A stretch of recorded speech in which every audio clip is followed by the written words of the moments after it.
esse é um aspecto interessante, realmente foi bom você ter lembrado. E isso, do ponto de vista filosófico, não precisava o Dan, esqueci o nome dele agora, Dan, que é mesmo? Isso, Dan Brown, não precisava dizer isso. Do ponto de vista filosófico, sempre foi considerado que todos esses grandes mestres eram um ápice da evolução humana, mas eram humanos. Você vai ver que é uma curiosidade, por exemplo, dentro do Islã, Maomé, nos seus hadiths, cita Jesus Cristo como um profeta, sai de Issa, que ele coloca em pé de igualdade com ele. Tá? As religiões em geral, as religiões orientais, todas consideram, por exemplo, que Buda não é o único. Se vocês forem ver, existe uma hierarquia de 5 Budas, Siddhartha Gautama é o 5º, que é um ser humano que chegou ao ápice evolutivo.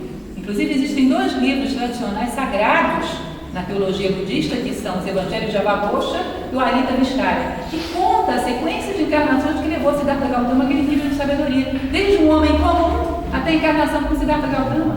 Mostra esses seres como o ápice da evolução humana, mas humanos. Isso é interessante? É, sem sombra de dúvida, é um aspecto relevante a ser falado. Mostra algo que era para ser óbvio para a gente, que esses seres são o ápice da evolução humana, porque senão não seriam referenciais para nós. Porque se não tiveram que passar por todas as provas que passamos, se não tiveram que superar toda a idiosincrasia humana, não tem como dar exemplo para a gente, porque não sabe o que é ser humano. Não sabe o que é ter que lidar com a frustração da perda, da dor, do sapato apertado, da falta de dinheiro, da convivência. Teve que ter passado por tudo isso e superado grandemente para poder nos ser referencial. Senão não teria como. Eles são a luz no final do túnel. Todas as tradições orientais, por exemplo, sempre falaram isso dos seus mestres. Esse aspecto realmente é muito interessante. Porque agora, numa literatura de moda, fala aquilo que sempre foi o óbvio do óbvio para todas as tradições orientais, inclusive ocidentais, até o próprio islamismo fala disso. Profeta, sai de Nissa, um profeta como eu, Moisés outro, eu sou profeta.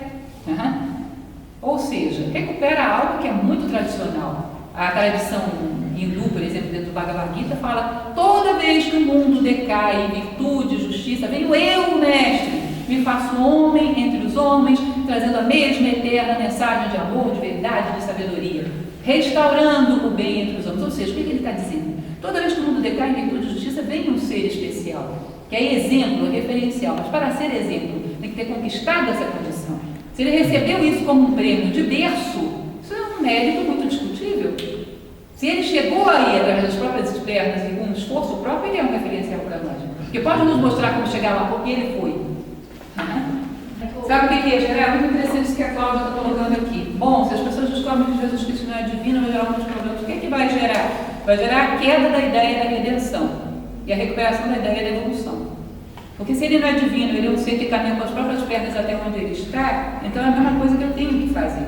Que é o que está literalmente na Bíblia: sede perfeitos como o vosso Pai no céu é perfeito. Ou seja, você tem que evoluir até os pés do Pai.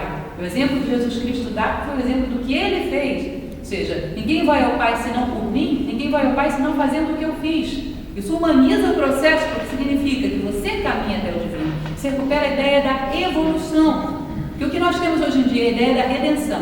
O homem fica paradinho, não faz grande coisa, só aceita determinados trâmites religiosos e Deus vai lá e o arrebata. Essa é a ideia da redenção. Uma ideia tremendamente passiva que não deixa com que o homem desenvolva os seus potenciais até os seus limites. Isso foi algo que foi inserido pela escolástica medieval como uma forma de introduzir uma diferenciação da dogmática cristã em relação ao paganismo anterior. Então você não evolui até Deus, você fica paradinho e aceita as regras religiosas. E Deus desce até você e te arrebata. Se você descobrir que Jesus Cristo é um ser humano, que através das próprias pernas chegou onde chegou, você simplesmente vai dizer: como se ele pôde, eu também posso. Isso vai te incitar à evolução, que do meu ponto de vista, filosoficamente, seria um grande